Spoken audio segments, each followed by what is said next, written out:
More medications, less health. Something's broken. Traditional medicine manages symptoms, but true healing addresses root cause. I'm Josh Rimini, pharmacist turned healer. At Beyond the Pills, we merge ancient wisdom with modern-day science to inspire you through stories of transformation, practical trainings, and holistic healing. Join me and other practitioners as we guide you towards vibrant health, body, mind, and spirit, and move beyond symptom management into true healing. Welcome back to Beyond the Pills.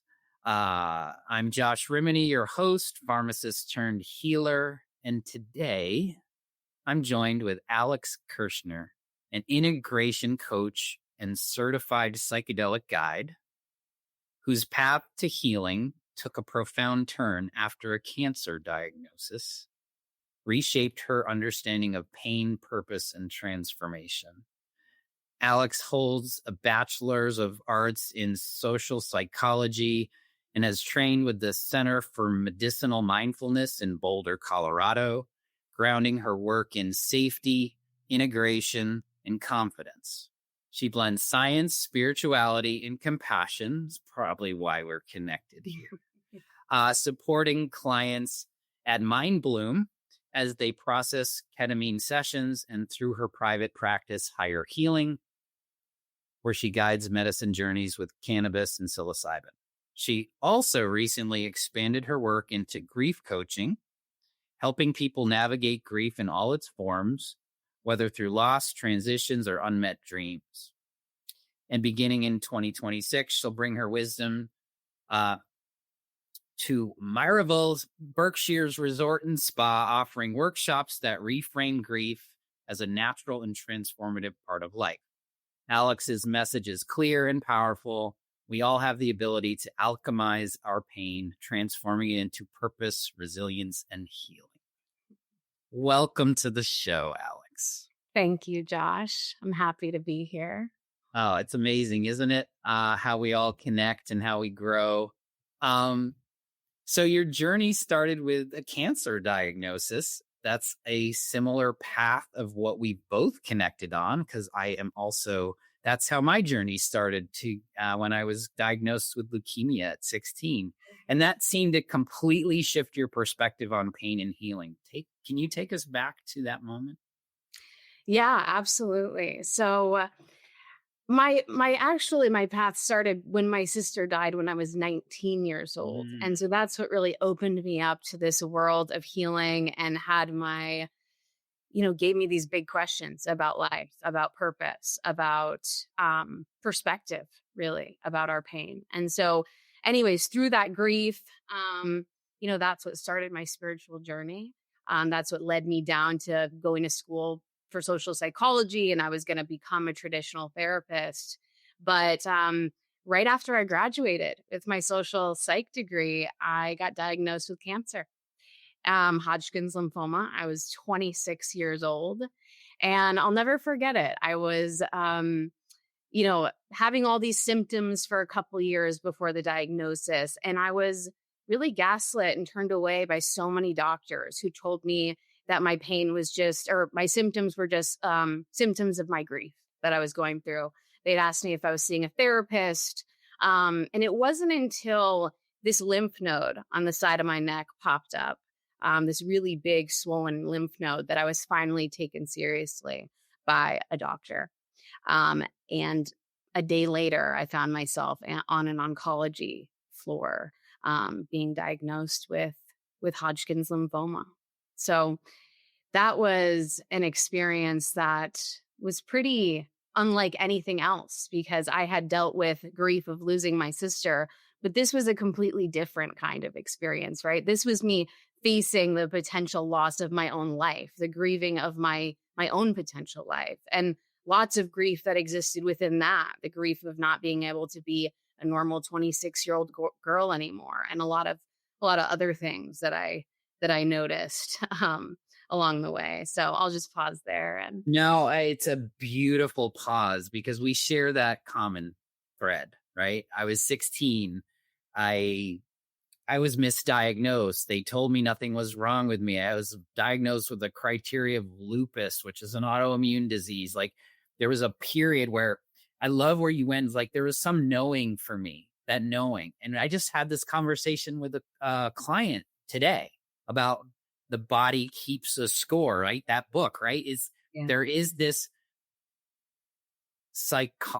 the mind body connection of that grief triggering these things in the body that ultimately led down a path. And I want to talk about the energetics of releasing that, right? This is where we both come from. But the manifestation of dis-ease in your body was real. Mm-hmm. And just like me, but at 16, I had no idea, right? It was just like going to doctors and trying to figure out, and going in and out of ERs with this immense amount of pain.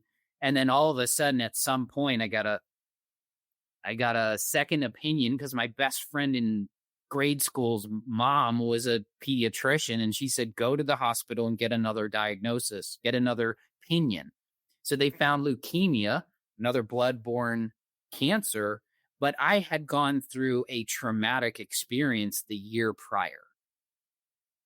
And so my journey has been very similar to yours, where we've gone through this path of understanding that, let's call it pathophysiology for now, but like something happened that triggered an event in your life, which turned into a body chemistry thing, which turned into a diagnosis of disease, cancer. And now you've come out on the other end with this beautiful smile and this beautiful aura and this energy that you have. This around, you've now feel compelled to not only understand how that worked for you, but now you've gone to this place where you want to help others. Yes, About that a little bit. Yeah, I mean, just real quick, I love how you brought up that connection with the dis-ease in the body. And looking back, that's exactly what happened, right? I ran away from the pain. I didn't know how to accept it. I didn't know how to surrender to it or to meet it. And that created so much dis-ease in my body that led to this diagnosis. And so I truly believe that. And so through this, while I was going through chemo, I had an incredible experience with psilocybin. And this was not intentional. I want to talk about this. This is like, you led me to the beautiful question, because I was like, how does psychedelic science and healing come into a person that has a cancer diagnosis? Oh yeah. I mean, go through chemo and take some psilocybin, right? So yeah, I had an experience that was really profound. And it was not intended, but I took this medicine and I experienced this really immense healing in this way of pain, right? I experienced my pain in this different way through the experience with psilocybin. I was able to sit in front of a mirror with myself, seeing my hair falling out, seeing the way I look differently, and have this understanding that I felt so alone, but I wasn't alone. I had me. I had myself. I knew what I was going through. And this is where this relationship with myself really started. This transactional relationship that I have with myself that I gained through psychedelics, and I've fostered over time, and I help my clients do the same, because like, we can feel alone in this world, but we're not. We can self-soothe, we can heal ourselves, we can hold space for ourselves. It's great when other people can do that too. But yeah, that's one thing that the experience gave me, as well as just shifting my perspective on, my grief from losing my sister, on my diagnosis, and really shifting this into gifts, this into like things that were given to me that I can now, alchemize into healing for myself, into healing for others. And so that's what led me to deciding that I wasn't going to become a traditional therapist, and I was going to become a psychedelic guide and move to Colorado without a place to live and just pack my car up and go, because it was my path. And there's so much beautiful wisdom in there. One, going into the unknown, Mm. knowing your path. The talk about, I want to, because we share this common bond, and I feel like this is a beautiful conversation today. Is you talked about alchemy, right? And I love that word. The word is beautiful. It's transformation, right? Transformation to me means you can't go back. You can't go back to that. And you talk about this as being a gift. And I think healers going through their own wounded journey, right? The wounded healer's journey is part of the process of becoming a healer. It's something you are, it's something you're called to do. It's not something you sign up for. It's not something that you go to a school to get an education for. Of course, we need the authority, we need the experience, we need the wisdom to do what we need to do. But that calling, like I hear it in your voice and I hear it in that energy, is like something greater than me compelled me to do this, for not only learn through my experience, that gift. I believe that all of my traumatic experiences in my life were there for a reason. The reason was for me to learn to heal, and so I can help others heal through that same way. So you think your cancer was a gift for you? 1,000%. Yeah. Huge Now, gift. I want that to resonate a little bit, because there's a lot of people that are suffering in this world unnecessarily sometimes, mostly. Like, we know the psychology of this, but there's a lot of disease in the world. There's a lot of unbalance. There's a lot of, chronic diseases on the rise, stress, psychological components, anxiety. Everything is elevated. Autoimmune disease. You can call all of this. We're in a very interesting space. So for people that are listening, looking and searching for this, it's not the drug, it's not the psychedelic that fixes you. It's part of the medicine, right? Part of that intertwining. We know this because we've gone through that experience. But when you have that knowing that that was a gift for you, for others as well, I want you to talk through your experience on how was it always there? Or was there some place that you just kind of realized? Was it in your journey? Was it some place that you had to integrate to understand that these shadows, these things that happen to us, for us, are really gifts for us to bring to the world? Yeah. It really was over a long period of time. I was 19 years old when my sister died, and that changed me in so many ways and put me on this trajectory. It really did. But from 19 to when I was diagnosed with cancer at 26, I was very resistant to healing. And I was on a spiritual journey, but it was like doing good, no, doing bad. And it can still be that way, right? It's never linear, right? The healing journey. But, I felt definitely something greater. I'll say that. But from the time my sister died to the time I made the decision to be a psychedelic guide at 26, there was something that led me to go to school to be a traditional therapist. So that was definitely within me, wanting to help people through darkness.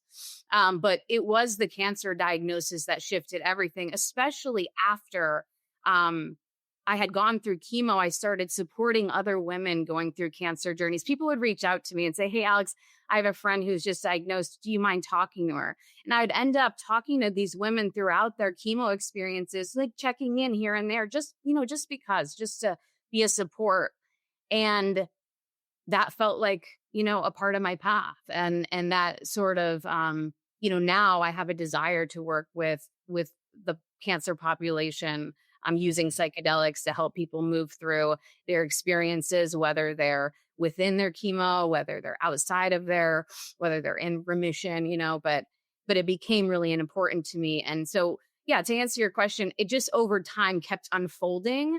And I think that what's really developed for me now is a trusting in following, like in just following the wave, in being led, I'm not resisting anymore, maybe sometimes, but like, I'm not really resisting anymore. And I've gotten to a place through psychedelics, through my work, through meditation and other modalities of the path of like least resistance here, which allows the world to open up. I've found in ways that are pretty profound. Well, and there's a wisdom, right? The wisdom that you carry through an experience, right? You didn't know it was a gift at the time. Of course you don't, right? Like, but through the experience, there's a realization. This is part of the psychedelic experience, meditation, whatever subconscious level we're working in.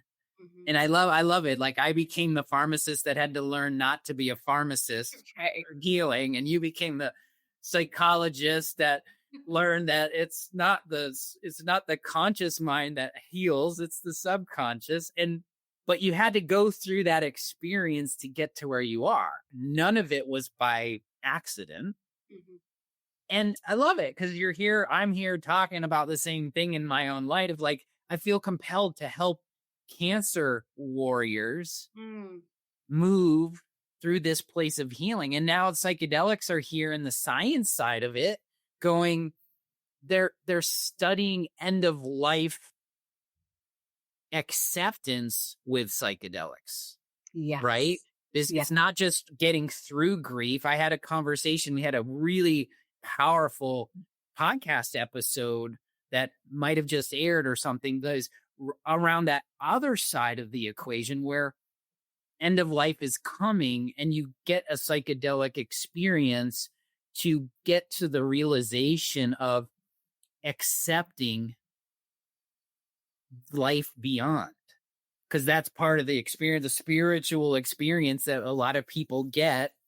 I believe the studies or something shows like 70 to 80% of people have a profound mystical spiritual experience, which to me, in my own experience with this, is it isn't a thought that there's something out there bigger than you. There's a knowing because you viscerally experience connection with nature or connection to spirit, or it literally talks to you or whatever it is. It becomes that experience that you have. It's kind of like saying like, hey, it's the best thing ever when your kid is born. But then when your kid is born and you go through it, then it's not a thinking anymore. It's a knowing. Right. And that's what we're talking about here, right? Is that knowing, that realization that the body can heal, or the realization that there's something out there that's working for me that I have no business trying to understand here. That's a big piece with my own journey work and helping with others, is that, like you said, it was the acceptance, the release of the attachment to some of this stuff. And I think that in my mind, when you're in a journey, especially with psychedelics, is when you learn how to let go is when that profoundness happens. It's when we try to attach to things. And so for me, that's been one of my lifelong lessons. I'll stop there and I'll let you kind of enter in. Yeah. I mean, the resistance is the pain always. Like always. And resistance within resisting psychedelic medicine, resistance within, grief, within disease, within even just plans changing on a dime and having to be flexible with that. The resistance is the pain, and your body will respond. But it's that what's great about psychedelic medicine is that practice of surrendering to the medicine is so reflective in your life. If you get into that space of just surrendering to the medicine, that is something you can integrate. Even that just one experience is something very profound to integrate within your life, of that really releasing of the control and the attachment to outcomes, right? So that's one thing I wanted to touch on that you spoke about. But then you also talked about this beautiful thing where it's what I like to call heart logic. We are in our head so much, looking for logic, looking for wisdom. And it's only been within the past year that it's become so clear to me about wisdom not existing in the head at all. It really only exists in the heart. And when we look for it in the head, in our minds, we can get so turned around because we can talk ourselves in and out around anything and just get all turned around, right? But it's that knowing. And sometimes that knowing doesn't have a language. Maybe it's a felt language, really. It's a felt language of the heart, a felt knowing.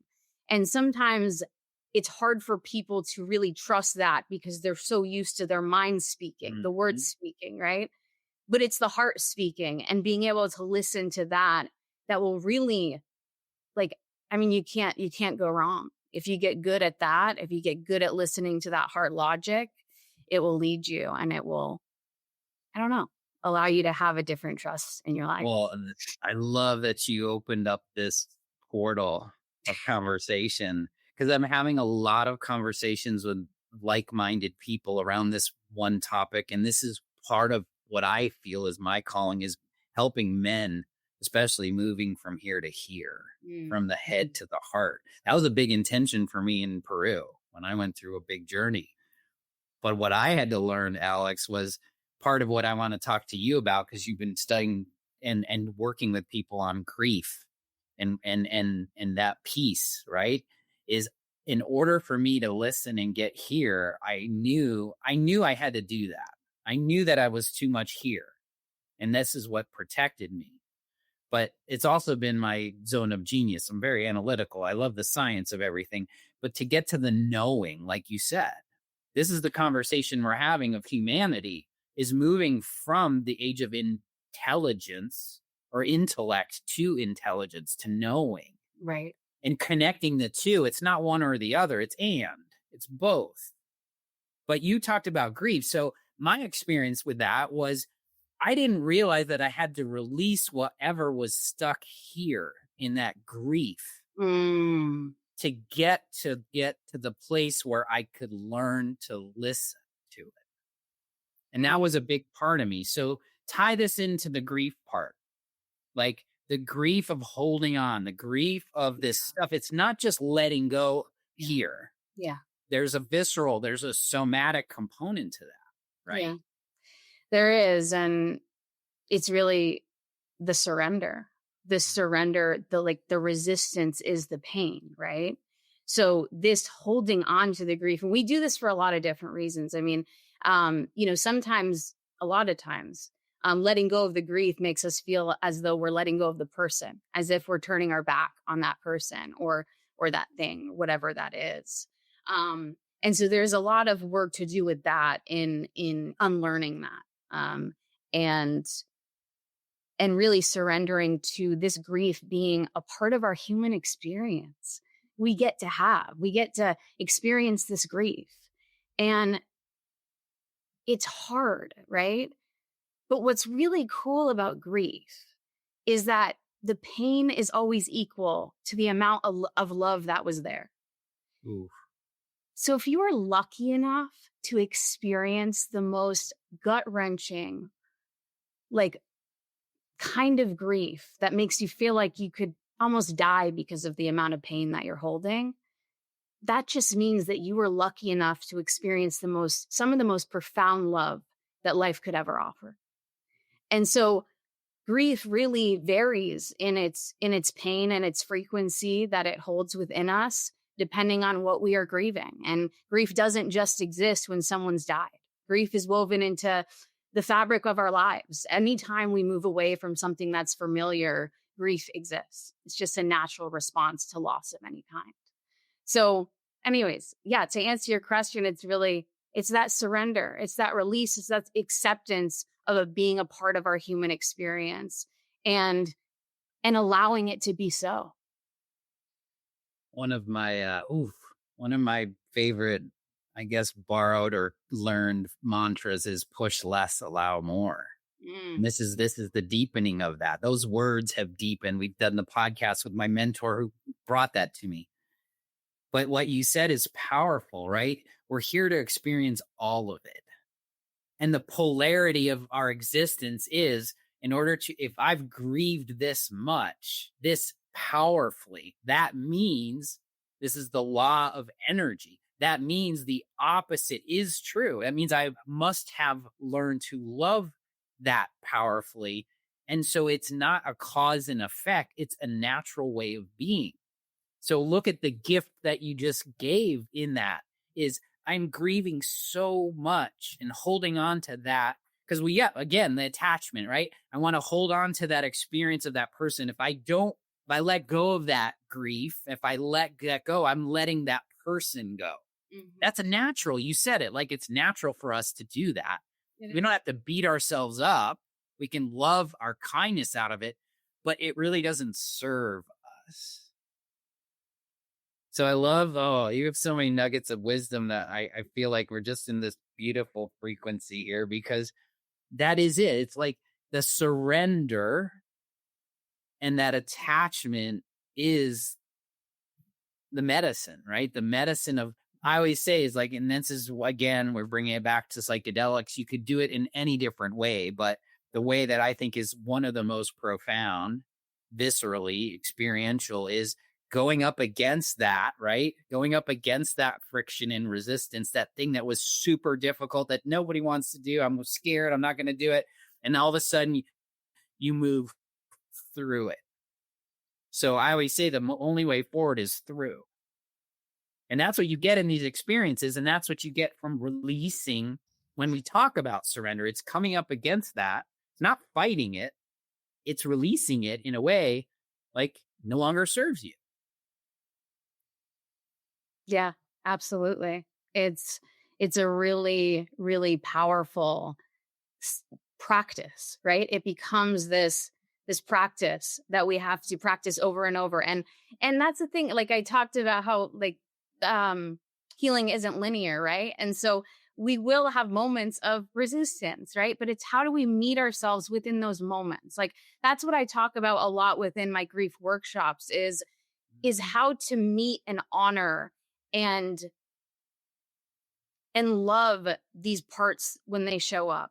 And it's so important to do so, because if we don't, right? And I love that you brought up the body keeps the score. Bessel van der Kolk, he lives like 20 minutes from me.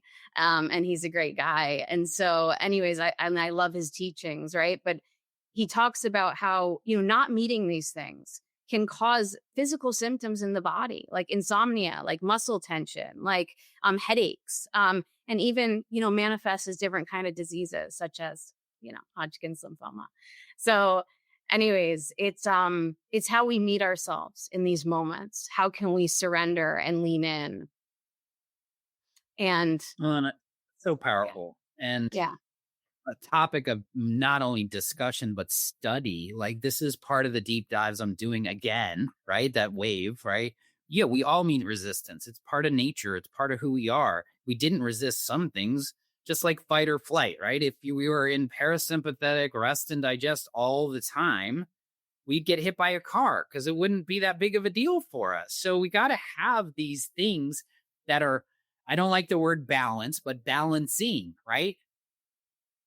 You're resisting, you are aware of it, you love it down, like you love it out the door, right? You move it through, and then you've released. And then, right. It's a wave. I've been talking about the waves recently. Like, hey, everyone's like, how's life? And I'm like, it's great, and it's really challenging, and I'm riding the wave. Right. But knowing you're riding the wave is part of the work, I think, because part of the wave is the bottom, right? Is getting smacked in the face in the wave, but then coming up again out of it. It's like you said, the journey is not linear. Right. Yeah, that's so interesting you talk about the wave. On my bathroom mirror right now, I have written catch the wave. And to me, and I put that on there last week because it's kind of in the idea of surrender in the path of least resistance, in allowing the natural momentum of life and the frequency and the energy that's behind, like even being on your podcast, right? Like let it flow, like catch the wave, like catch the opportunity, catch whatever it is, and allow yourself to kind of to surrender to that, to trust. Ooh, really. man. I get chills now when I hear truth. It's part of my ascension. Like I didn't feel my body like for a while. I had shoved it all down. But now that releases, there's like what you just said was so powerful. I just felt it in my body. And so that's like my spidey sense now. It's like when someone has a capital T truth where I just know that it's actually like universally awesome and real. I get the feels now. It's so cool. So keep it going. Like that is the essence of this podcast. I don't have questions for people to answer. It's because, and I have a t-shirt that says happiness comes in waves. And I literally wore it yesterday, you know? Wow. But that's the quantum connection. Like if you want to go science, it's quantum entanglement. We're in here talking about these high vibrational conversations that are helping humanity heal. And here we are, literally, it's on my wall. It's those synchronicities that awe is one of my favorite words. And that's because for me, when you're in alignment, like you, like me, when we've learned to release what no longer serves us in these ways of healing, psychedelics, meditation, breath work, the stuff underneath, that's what we're talking about. And you become in that perfect alignment of who you are and where you're going and what you're supposed to be here on this planet to do. Because humans all want to have purpose. Now, some purpose may not be to be something big like deprescribing 10 million unnecessary medications. It might be, I'm supposed to be here to raise 2 humans on this planet to be the best humans ever. Right. Or I'm here to rescue dogs because they deserve better homes, right? Purpose doesn't have to be this magnanimous thing. It just happens to be what's true to you. And that's where I think a lot of these conversations go. And tell me from your experience, because this is your journey and your podcast today. Is like, tell me, like, when you release these things and you found, and there was this knowing, is like, what does it feel like to know every day you're waking up doing this thing? Even though you're on the wave, you could be on a different part of it, but you still have that knowing? It's like, I'm here, I'm doing the thing I'm supposed to do. Yeah. It's yeah, it's definitely that heart logic. It's definitely a feeling within the heart. It's a feeling of groundedness. It's a feeling of trusting in the unknown. Definitely a lightness to it. But it's also just a trustful. Like, it's also like really like trusting in the unknown and trusting in your path. I don't know. It can be hard sometimes. It's easy and hard at the same time, I would say. It's my favorite word, and right? Right. Because it's not puppy dogs and ice cream every day. Right. Hopefully it's gluten-free ice cream, right? It's dairy-free ice cream, but it's the knowing that it's everything's going to be okay. Yeah. It always does, though, right? Correct. It's always think okay. about life. It's always okay. Exactly. But in the moment, sometimes we can get riled up, and I say, okay, what's the telescope look like, not the microscope? Right. And sometimes you got to look at the microscope to get to the telescope, the vision, right? Right. And that's the part. Right. So let's talk about what you're doing. Yeah. Let's you're leading workshops. You're working with Mind Bloom. How's that experience been for you? Because that's a new experience for some people who may not know about it, but it's like online, you can do these things. Like, there's different ways to engage in these practices, I guess. What's been your experience with this stuff? Correct. Yeah. So I've been working with Mind Bloom for over 2 years now as an integration coach, psychedelic guide. And I've worked with over 1,000 clients. I don't know the number exactly, guiding them through their ketamine experiences, and all sorts of ages. I work with a lot of men. And I love it. I don't know, there's something, and I know you do a lot of work with men, but there's something really cool about helping men, like you said, drop down into their hearts. So do a lot of that work.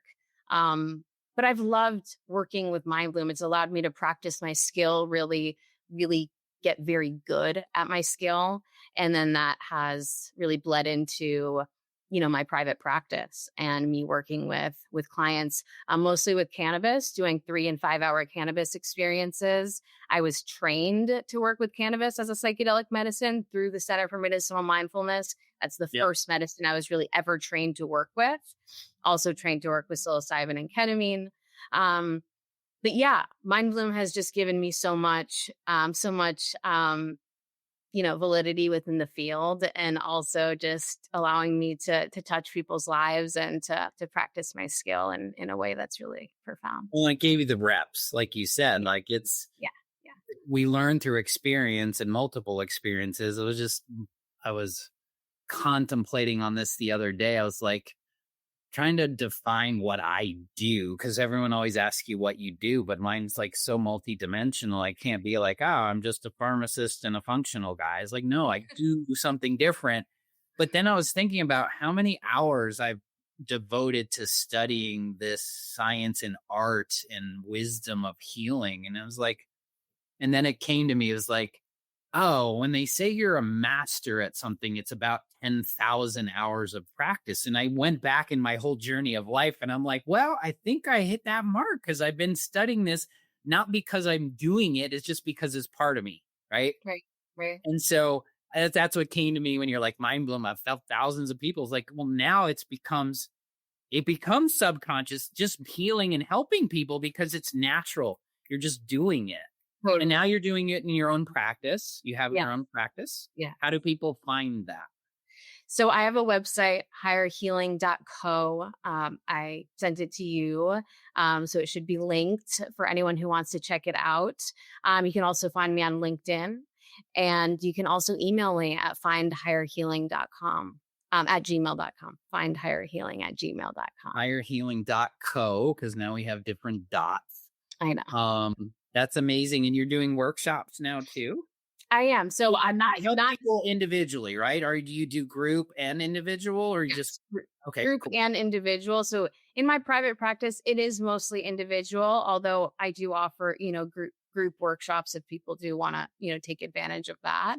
And then 2026, I'm going to be working with Miraval Resorts in the Berkshires. They're a big wellness resort out here in the Berkshires.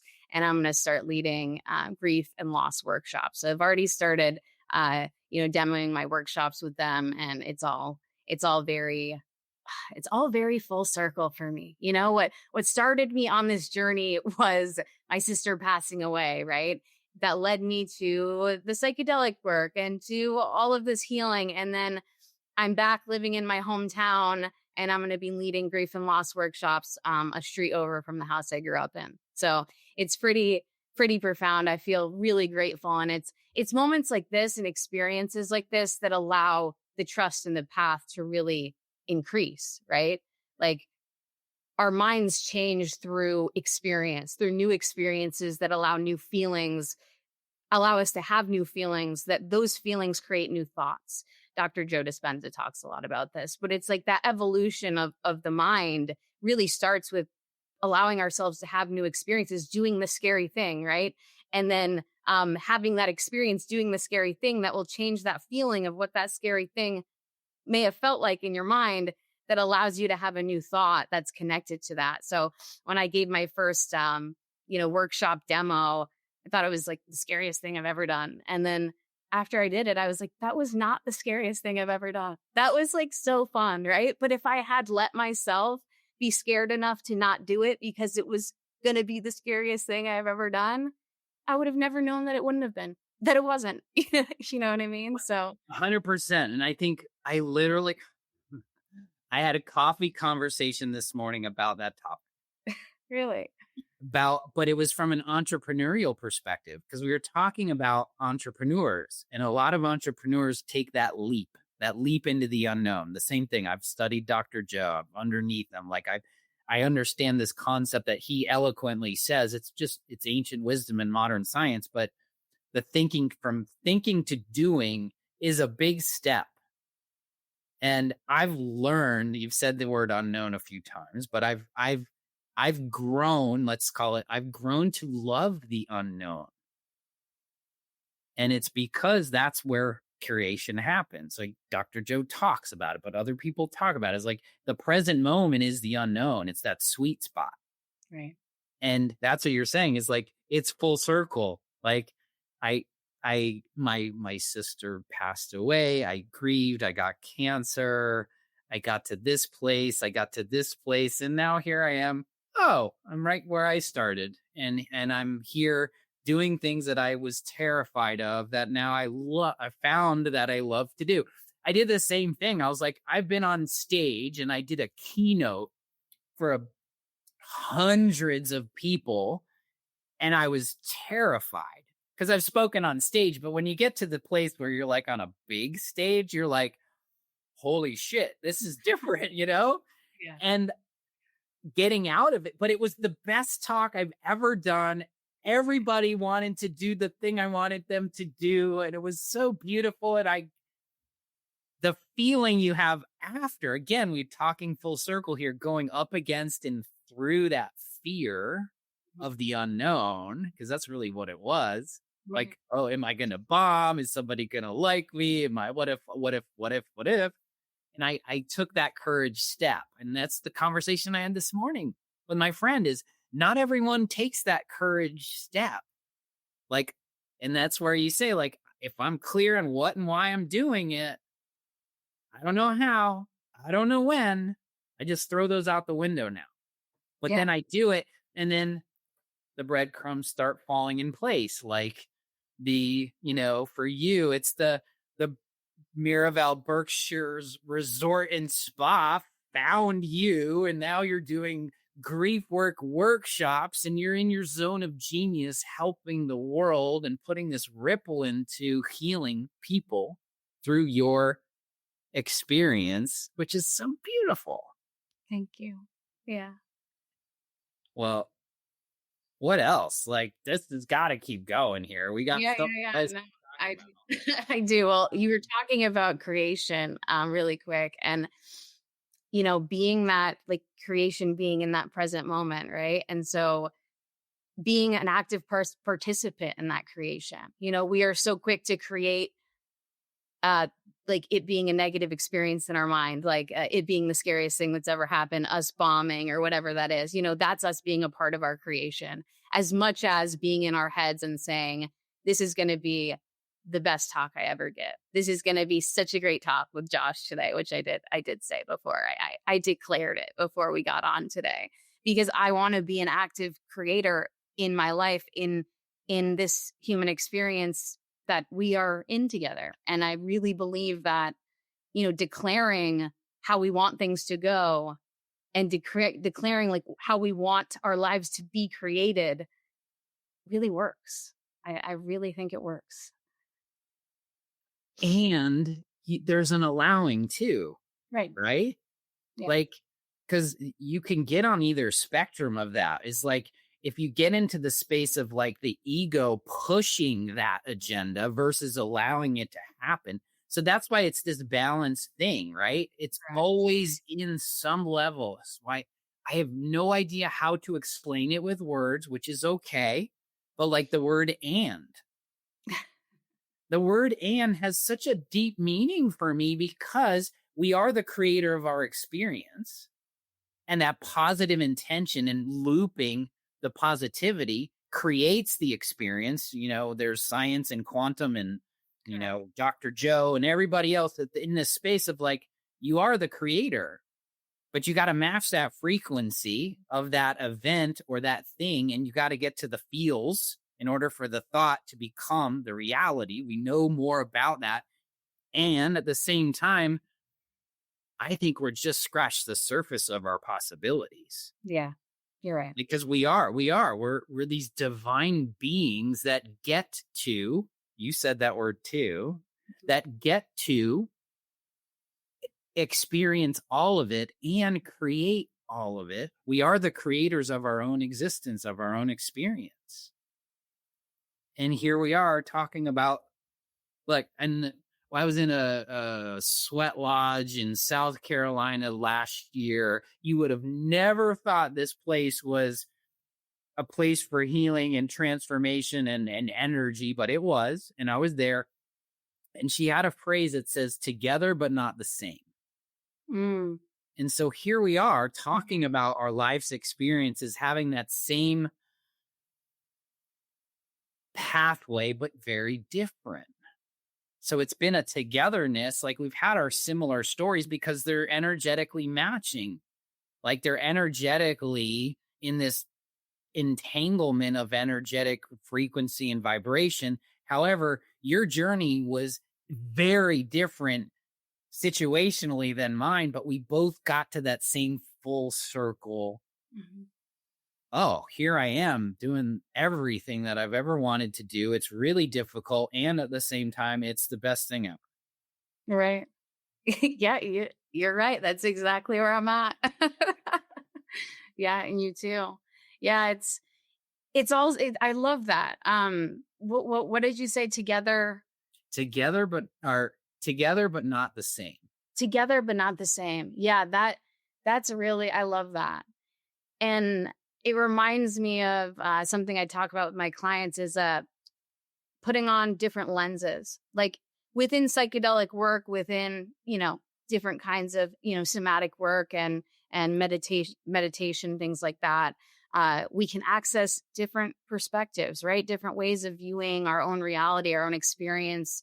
And so how do we widen our lens? Like, how do we go from like these narrow lenses that many people have to this wider lens? And how do we keep widening it or keep putting on different lenses that we have a whole series, that we have a whole collection of lenses we can try on throughout our lives that allow us to have these different, perspectives and experiences. So, well, yeah, I think it's being open, right? Being open and one, aware that there is another perspective, and two, being open to them. Cause I love that. Like, and maybe some people are just inherently, but I feel that just as humans, we're moving toward this place of multi-dimensional. And, I'm a very neurodivergent thinker. I think of things from different ways. And that sometimes it's difficult because people can't see what I see. That's okay. So I have to be really focused on one pathway sometimes. But like what you're talking about is really where I feel our evolution as a species is going. We're not linear beings anymore. We're moving, and that can be esoteric and woo to some people, but a lot of the listeners probably understand that because that's where we are. We're in this space of this conscious awareness that things aren't always here. I also like teaching people of the things we've forgotten. Right? Part of healing is remembering. right. Remembering where we came from. The ancients of old have known this for thousands of years, that the body can heal itself through thought, through breath work, through, like, they were doing somatic pineal gland popping breath work as yogis 1,000 years ago, right? But we forgot it because we thought that we could think our way through the whole thing. And now we're remembering that there's a whole nother part of our existence that should be felt. Mm-hmm. All of it, like you said, the good, the bad, if you want to look at it that way, it's just polarity. Right. There is no bad or good. It just is. And we're here to feel it all. Yeah. That's our privilege in life, I feel. Totally. I love that part that you said, which is really important because it was wisdom in there. Was like, I think that's the lesson I learned today, was really looking at that grief and all the stuff that's been difficult in our lives. Is in order for us to have feeling that, we would have had to feel not the opposite or the polar of that, which is all the good. Yeah. Which is what they say when you fall in love and if something happens, is like, it's better to have loved than to not love at all. Correct. You'd be in meh world. Who wants to be there? I'm all right. Whatever. Yeah. So playing it safe in life, right? Trying to protect ourselves. A lot of people do this, trying to keep yourself safe in order to prevent pain, which is a natural human experience, right? Is just preventing you from experiencing the greatest parts of life. So the safety that you're keeping yourself in, like keeping yourself safe, is it really that safe? Because like, is being safe, being kept away from the greatest love, right? The greatest friendship, the greatest experiences. Yeah, I guess trusting in that unknown again, comes back to that. What a beautiful way to pause this conversation, because I think we'll have many more. Um, this has been a beautiful conversation. I think we could probably riff for another couple hours, but we have to go back to some other things we need to do in this world. You have to help more people. I have to help more people. I love that you're a guide in these people's journeys for healing, transformation, and and that curiosity that you keep, and that aura and that sense that you have of like, you're in the right place. So thank you so much for showing up the way you show up in this world, Alix. Yeah. It's been an amazing conversation. Go check her out, higherhealing.co. If you're curious, I think the world needs an army of Alixes out there, because the world needs more healing, and you're doing it in the right way. So thank you for what you're doing. Thank you so much. Thanks so much for having me. It was so fun and awesome to talk to you today. Oh, I love how these things go. It's so amazing. All right. Fortunately and unfortunately, that's a wrap. Until next time, stay well. Thanks for joining me today on Beyond the Pills. If our mission to deprescribe 10 million unnecessary medications resonates with you, share this episode, subscribe, and leave a review. Whether you're a practitioner or someone ready to reclaim your health, visit rx2wellness.com for free resources to begin your journey. Together, let's go beyond the pills and co-create a world of vibrant health and true healing. Until next time, live better and stay well.